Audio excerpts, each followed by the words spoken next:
know what? That's really catchy music. Isn't it though? Anyway, that's the Canonizer theme song. And we are here at another episode of Consensus with Canonizer, where the mighty Canonizer Council has not been fully assembled. Brent Alsop is on vacation. Not an expert is not an experting elsewhere. And it's just you and me, Kelly. I'm going to have to feel particularly mighty then. Well, yeah. Push-ups here. I'm ready. That's good. That's good. Yeah. So I had a clever segue, but I've kind of lost it because I was going to say, is it a crime that it's just the two of us? Oh, and say, but it's kind of forced and labored at this point. But I still think it fits. Yeah, that's fine. But that's what we're going to talk about. We're going to talk about crime. And Kelly, you've prepared a topic with regard to this. Yeah. And there it is on Canonizer on the screen. It should be the first. I just thought, there it is. If it bleeds, it leads. What to do about crime. And you click on that, you come to the easy to follow Canonizer. Scroll down there, and there you have it. Crime is in the news, I wrote, and sadly, crime is always in the news. And a Gallup survey said that a majority of Americans feel that crime is a very or extremely serious problem. Local, state, and federal law enforcement agencies have historically worked together to fight crime, but that doesn't seem to be the case now. And courts have historically dealt with wrongdoing by sending violent criminals to prisons to protect society. And that, there's always been the odd time where that hasn't happened. It's turned into a big political thing like the Willie Horton scandal or something like that in past elections. But it seems to be more often, to me at least, anecdotally. And it seems to be more of a political issue than it's ever been before. Back during the Clinton administration, he had a bipartisan crime bill. And I think that today that would have a really hard time passing. You look at some of the crime statistics that are going on right now, or some of the stories about crime. Washington, D.C.'s crime rate is among the highest of any nation's capital in the entire world.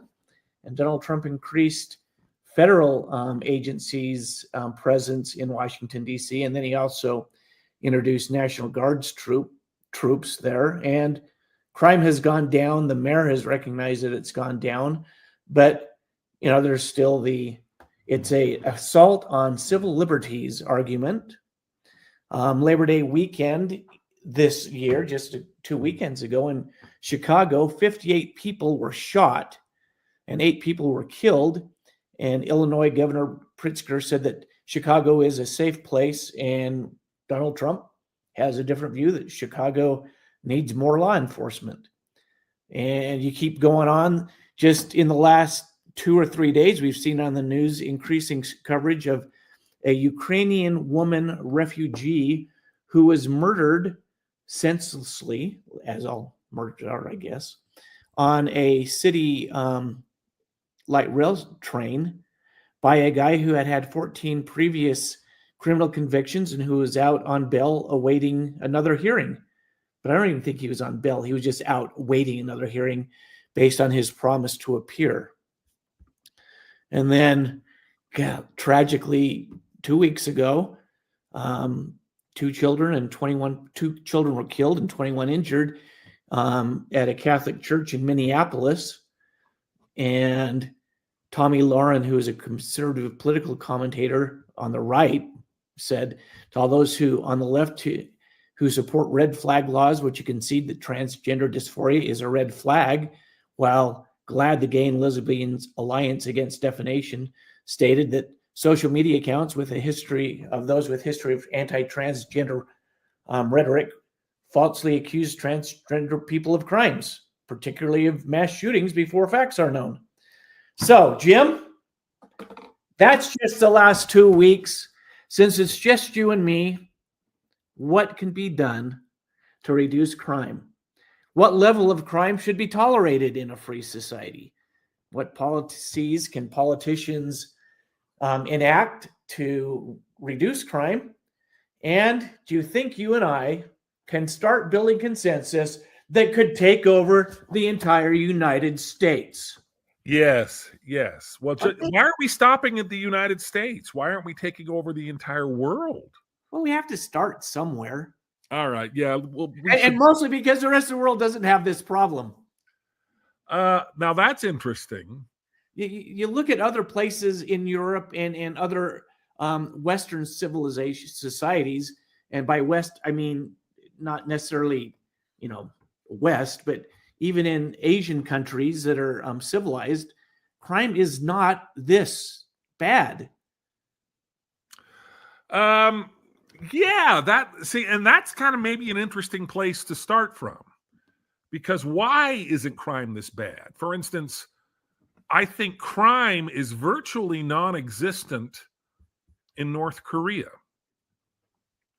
I mean, based on stats, Sure, yeah. you have well, I mean, we don't really have reliable statistics coming out of North Korea, but everything that I've heard is that crime is not tolerated at all, and they have an absolute police state where even minor crimes can result in lifelong incarcerations or political. You and your children and your grandchildren. Right.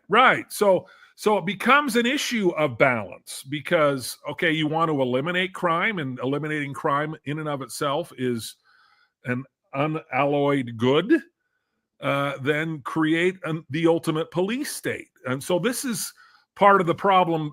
People are pushing back against Donald Trump's militarization of urban cities because of that. But I don't think what Donald Trump is doing in Washington, D.C. is anywhere close to the kind of totalitarianism that we have in North Korea, although I think it's moving in that direction. But we would have a whole lot farther to go before.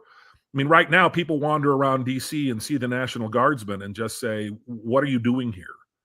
And there's one anecdotal story where they said, "What are you doing here?" And the Guardsman says, "I don't know, man. I mean, they're just kind of standing around waiting for crime to happen." Is that the right balance? Is that the right place to put it?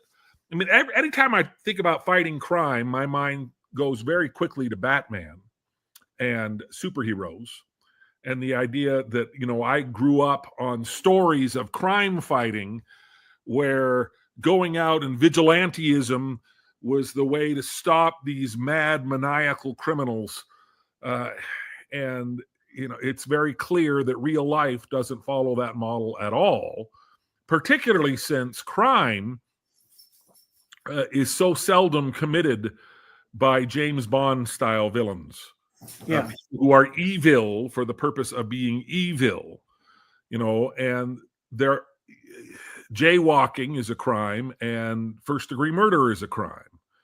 And is it worth stopping crime with a police state if the majority of the crimes are closer to jaywalking than first-degree murder?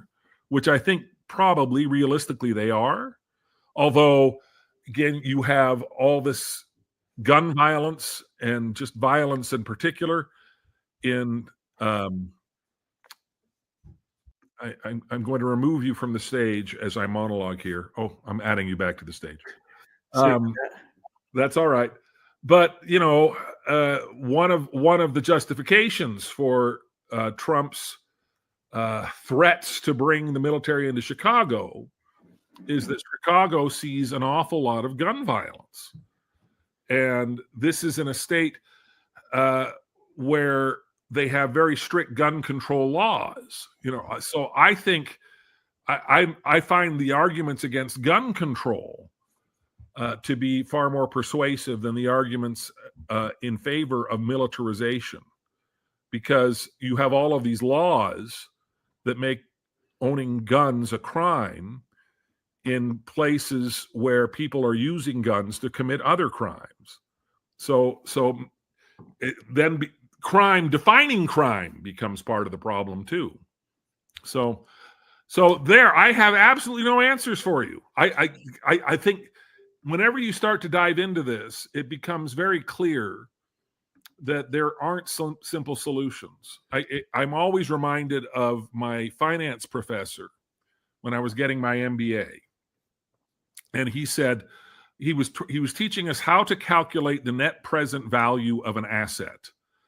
And he says there are 4 different ways to do that, and you know what that means, don't you?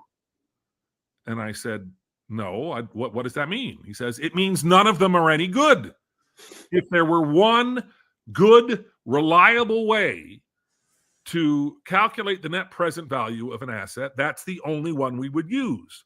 And we have 4 of them because none of them are perfect, or none of them, do all of it. So if there were one simple way to solve the problem of crime, we would be doing it. And the reason we aren't doing it is because there isn't one simple way. There are always trade-offs.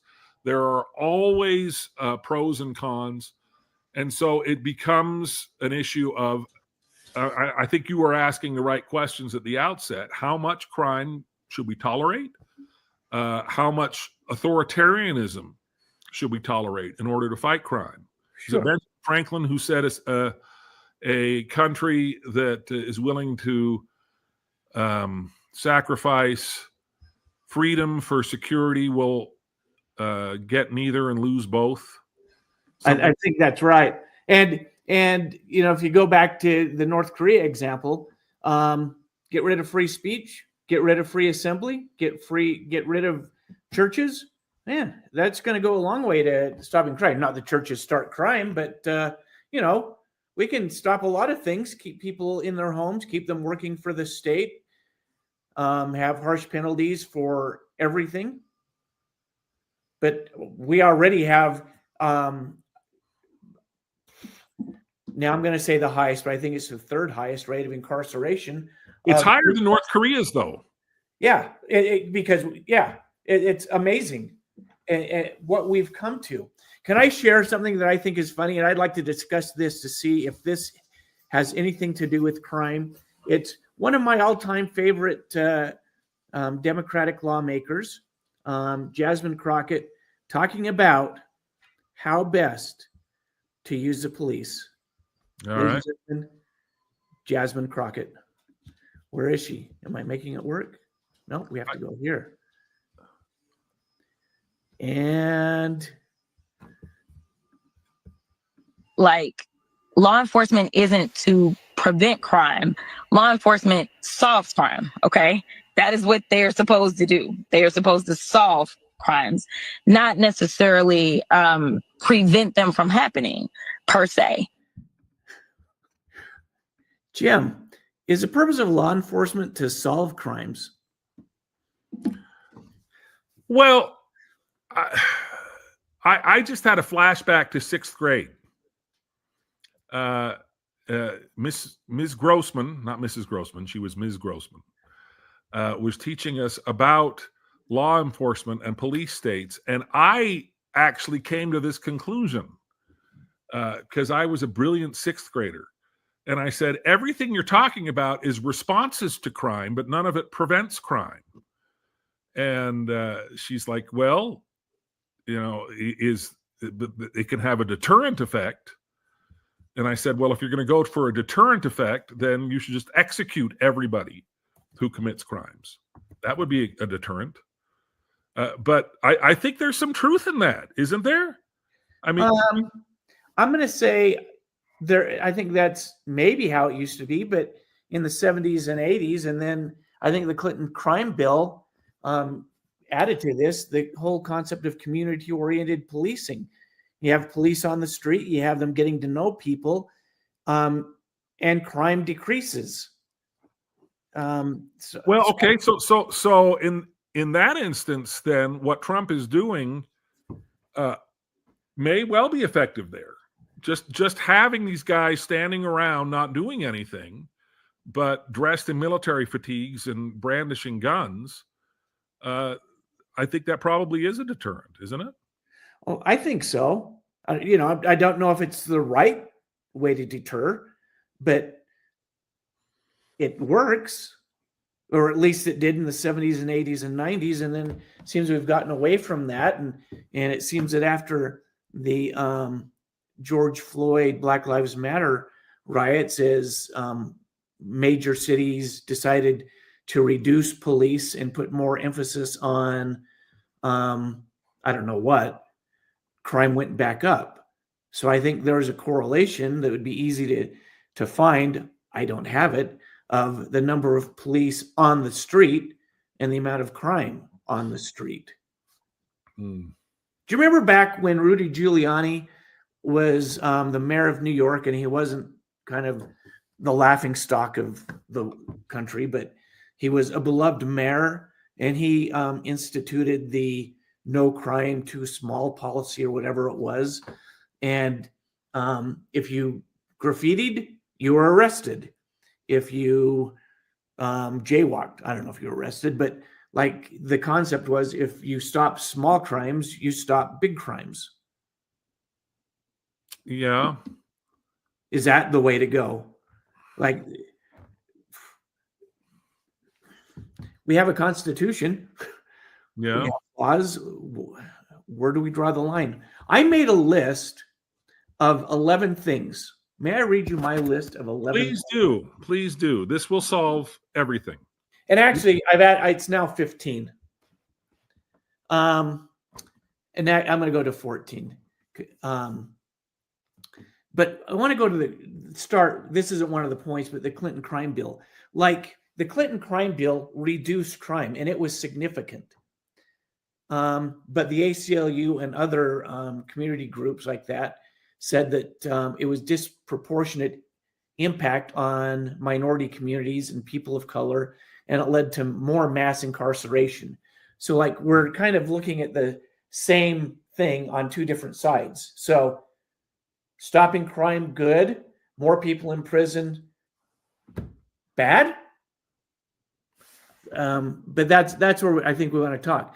But in 2019, New York legislature passed a law, signed into law, and it was started in 2020, that curtailed hugely bail. And so what would have been, if there were 205,000 people in 2016 that were held in jail prior to being put in court in New York, it reduced it down to about 10% of that, 20,000 people.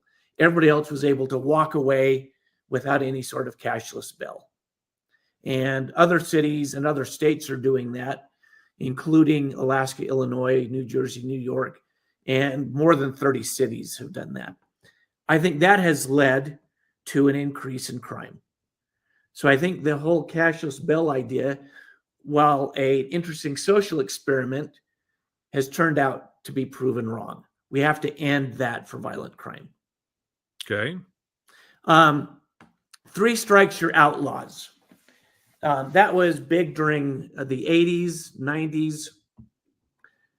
And I think all that's done is led to mass incarceration. And I think it's led to more crime because it's led to a lot of other societal issues that I'll get to in another point later on. But I don't think 3 strikes, you're out is the right answer. But I also don't know what the right answer is. Is it 4? Is it 5? Well, with 3 strikes, you're out.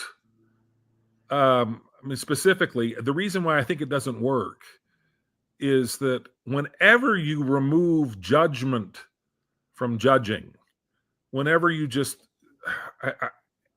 most mandatory sentencing laws have been demonstrated to be problematic because every crime, for the most part, is different to some degree. People, their justification for it, their reasons for it, the circumstances surrounding it. I mean, they're very similar. Murder is still murder, but you know, if the system is not allowed to tailor the response in a specifically appropriate way, I think that creates more problems than it solves. And I agree with you, but I think that there's got to be some way where career violent criminals don't have a chance to enter society again. But if they get one chance, they get two chances, they get three chances. Like, it'd be nice if we had the foresight, like they do in the movies, which I don't think there's a way constitutionally you can do that. You've done one horrendous, horrible crime. You're going to keep doing it. You're a permanent resident of prison. So you're a Minority Report fan? No, because I don't think that's right. Okay. But so there's another thing to think about. That my next one, and this one I think is hugely important because it gets to the root of the problem, and that's education. We just had another report yesterday of how horrible the United States education system is, with approximately 31% of 8th graders and 22% of 12th graders performing at or above the proficiency standards. And they've been going down pretty much since 1990. We had the big T.H. Bell Nation at Risk report that came out, and there was a time when education levels, achievement levels were going up, and now they're just like, it's plummeting. And you keep saying, well, it can't get any worse, but every year it does. So the solution to crime is better education? I think that's got to be part of the holistic approach, which comes to the next point too, is mental health. We've got a huge mental health problem in America. And it'd be easy to say Tylenol causes autism.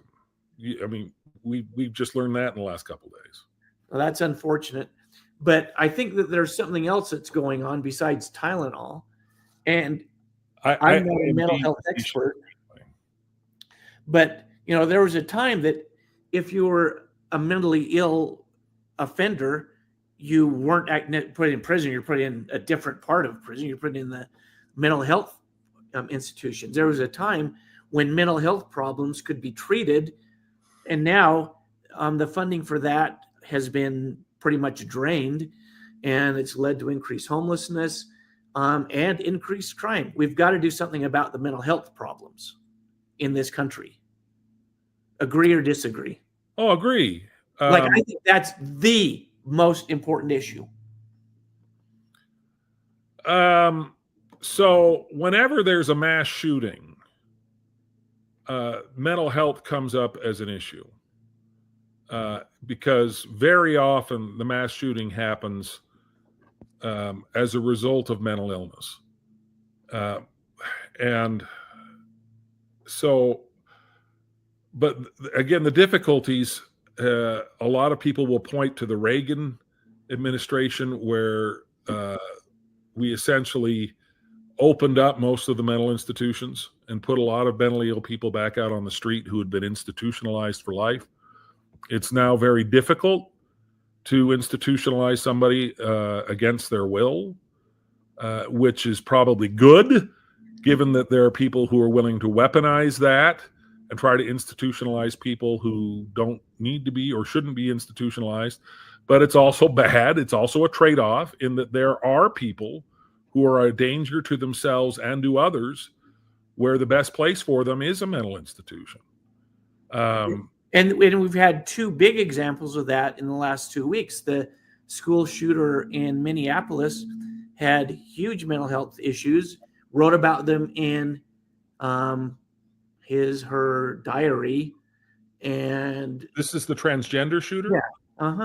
Okay. Talked about suicidal ideation, fantasies of murdering people, and history of psychological problems. Yeah. The person who just killed the Ukrainian refugee on the light rail train in Charlotte, the person's mother asked to have mental health problems solved, have him taken away on multiple occasions, and it just was never done or done the right way. And so we've got to have, so whatever it is, we got to find a way to solve that problem. Yeah, I mean, it's, Jesus said, the poor will always be with you. Poor you will always have with you. I think crime is something we will always have with us. And I think mental illness is something we will always have with us. I don't know, barring divine intervention, I don't know of any way that those problems can be solved completely. So But it really do does. something to remove mentally ill people from a place where they could harm others or themselves. And how do you do that? How do you I don't legislate? know. We're going to build consensus on that. We're gonna write a bill, maybe. I don't know. Yeah. Well, I mean, so There's this got is, to be more funding for mental health, and but there's see, gotta this be- is exactly the kind of issue where I think Canonizer really, really could be a useful contributor to the discussion, because this entire discussion, we're talking about all of these competing needs, all of these competing priorities, all of which are good, or can be good, and also can be terrible if they're pursued to an extreme. So it's trying to find that consensus, trying to find what is the balance between authoritarianism and crime. How much police intervention is too much, and then that becomes how much crime is tolerable.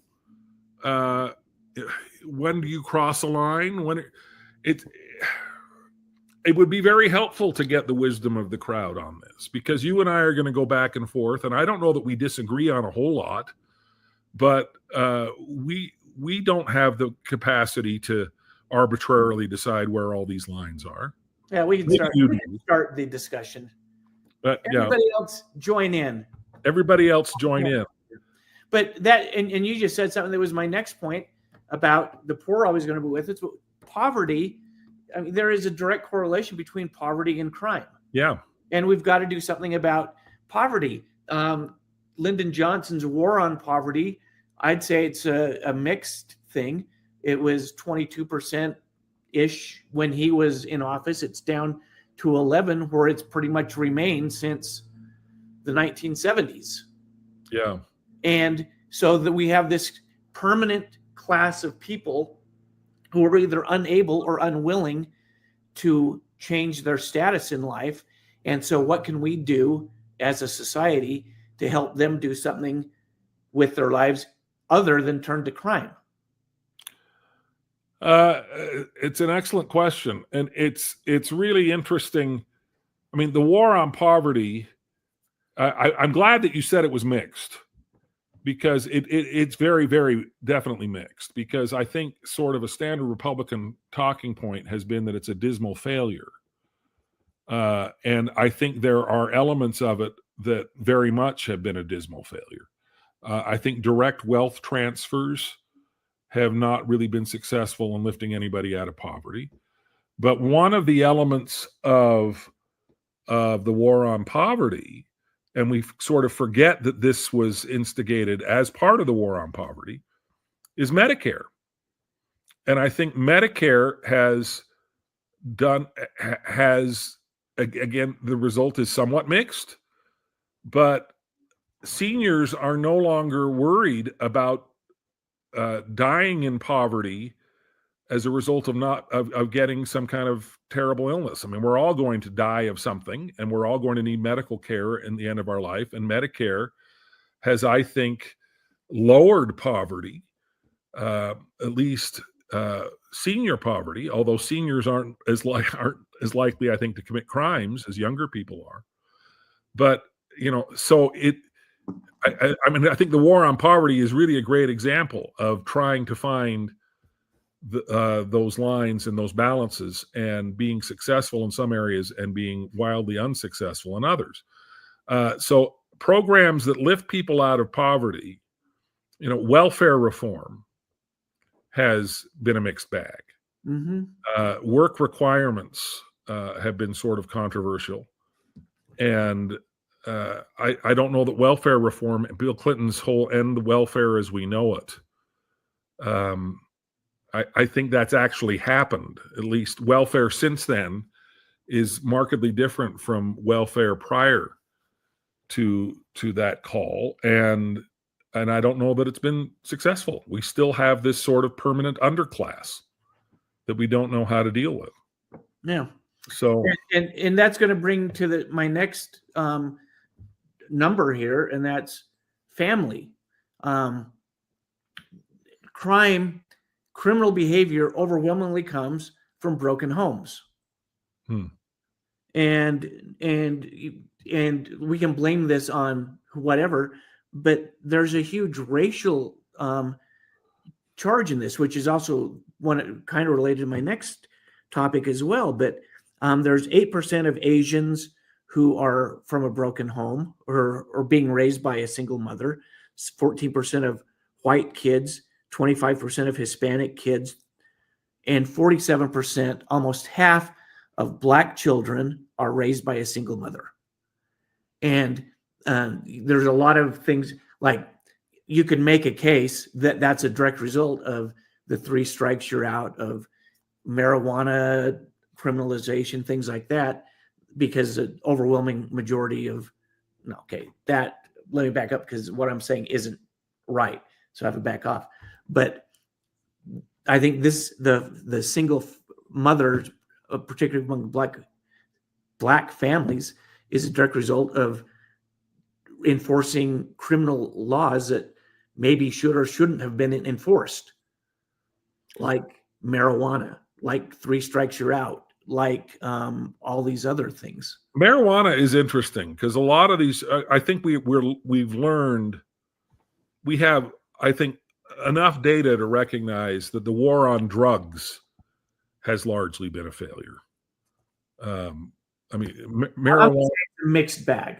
It is a mixed bag, yeah, because I think criminalizing heroin and cocaine and crack cocaine and all of those sorts of things is probably a good thing. But criminalizing marijuana to the extent that we have and putting it on the same level as all of that, I don't think the stats justify that. And a lot of the people locked up under 3 strikes you're outlaws are locked up as a result of felony possession of, so anyway, all I'm doing is asking more questions. Yeah. And right? I think you are asking excellent questions. I think there are a lot of sociological challenges.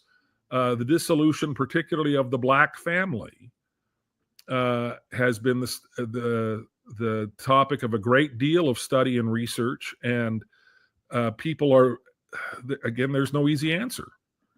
But I do think broken families, regardless of your ethnicity, definitely contribute to poverty and to crime.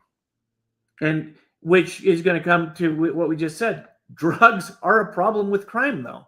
Yeah, and they are. Statistics show that drugs play an important part in a significant number of violent crimes. Yep. And property crimes and everything else. So what do we do about drugs?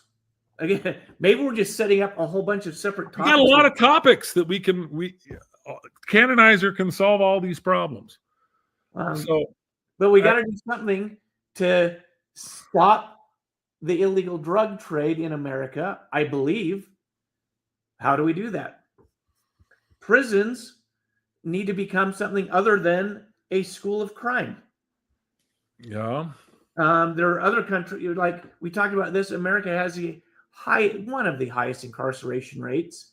Like, I think we're number 3, but the numbers I don't remember, but we're significantly higher than everybody else. And 81% of people who are in prison will be arrested again within 10 years. So crime. 80%. So I used to do work with probationers and parolees. I would teach a cognitive behavioral model to try to reduce recidivism. You're talking about recidivism statistics. Yep. And the recidivism rate is 80% within 1 year. 1 year. 10 years. I mean, the recidivism rate is through the roof. If you commit a crime, you are statistically almost certain to commit another one within a relatively short period of time.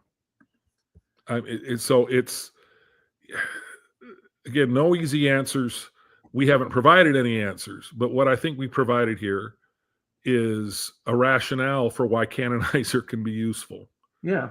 And I'm going to go to the excuse me, the next topic, that there's got to be a better way. And you just said it, and maybe your program is the solution. And let's agree to that right now. But there's got to be a better way for offenders to re-enter society. Yeah. And it goes beyond just teaching them, but there's got to be something different in society for when somebody comes out of prison to say they've paid their debt, let's give them a job instead of they're in prison, so they've been in prison, they must be shunned. We can't hire them. There's all these problems. Don't trust them. So they have to go resort back to crime just to be able to live. Yeah, it's a huge issue. I mean, once you have a felony on your record, it makes it next to impossible to get a good job. And I would like to say that although I have not personally, I have relatives and very close friends who have had significant issues and have been in prison. And you've hired at least one of them that I'm aware of. Yeah, and I'm still friends with them. I try to help them. But the chances of getting a normal life after prison seems to be really, really, really, really low. Yep. So now here's a topic that everybody loves to talk about: race. And we can try and figure out why this is, but Black Americans experience disproportionately higher rates of homicide compared to other racial groups. In mass shootings, it's stereotypically a white person that carries it out, but the number of Black people who are murdered every year is so much higher than any other race. And so again, I think it's family. I think it was the 3 strikes you're out. I think it's education. We've got to do something to help. Whatever the issues are with particular races. Well, there's an argument to be made, and that there's institutional racism as well, and that's something that maybe that we should talk about. Since I'm a white dude, I don't know that that's the case, but I'd love to hear why that is the case and what we can do to help it. Because something has to happen. We can't have a significant part of America killed every year because they're Black and they're being killed by Black people. Yeah. It doesn't make any sense. And then you add all that judicial reforms. We've tried being nice. We've tried being harsh. We've tried to let judges be judges, but there's got to be something done in our judiciary to address the problems of violent criminals being released and minor offenders being sent to prison.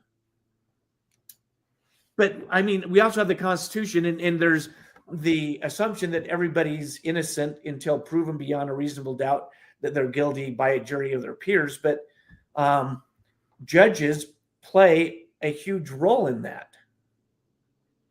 Yeah. So that was one. We've got to talk about police training.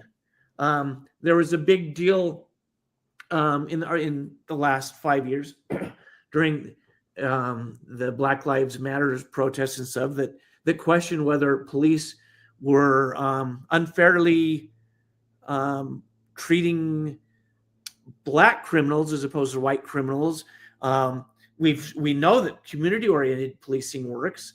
We've seen a lot of police leave their jobs, take early retirement, or just quit because of what they feel is harsh treatment of the police instead of criminals. And so we got to figure out what to do with the police. There's a lot of talk about replacing police with mental health workers. I don't think you replace either one. I think we need mental health workers and we need police, not one or the other. But and then like there's just other things about, are the police too militarized as it is? If you have a SWAT team to go and do a marijuana, this happened in Utah a few years ago, and you know, I love the police, and so don't get me wrong or anything else, but I think it's a fair thing to discuss. If you have a SWAT team, you want to use it, so everything becomes a no entry warrant or warranted search. You go and break down the doors. You're going to wind up killing people that probably would have come to the door if you knock on it.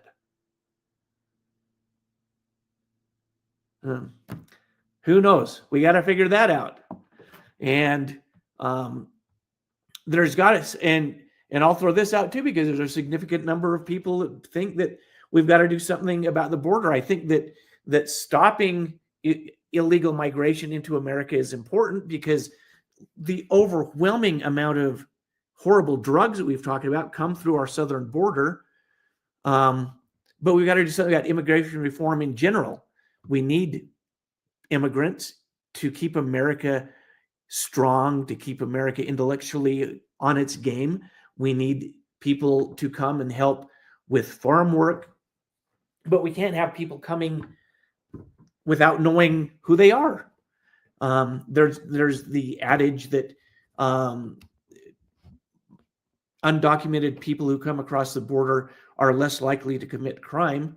And if that's true, that's great.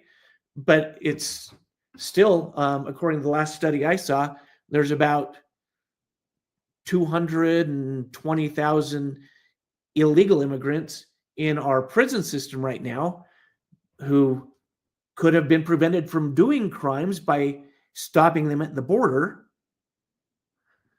And then finally, Jim,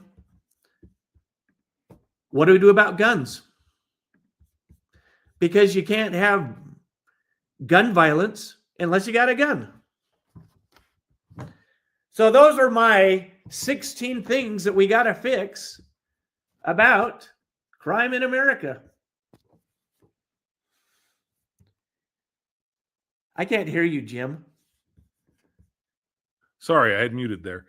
I have all the answers to all of them, and we will await those on the next edition of Consensus with Canonizer. If you don't want to wait for those, dive into Canonizer, because I will put them all into all 16 camps that will be created. Actually, that's probably not going to happen, but that's a great place to take this. I would. Did I leave anything out? I was trying to be very thorough. You were comprehensive. Of crime. I think you were absolutely comprehensive. So I encourage everyone to take a stand, dive into Canonizer, and figure out how to add a camp. If the camp reflects your point of view, feel free to join it. If not, create a camp of your own. But beyond that, Kelly, I think you've raised some wonderful questions, and I think the discussion as how to answer them is not one that's going to end anytime soon. And we've got a lot of podcast things we can talk about now going forward. So absolutely. So thank you very much. And thank you everybody who's watching. And we will see you next time on Consensus with Canonizer.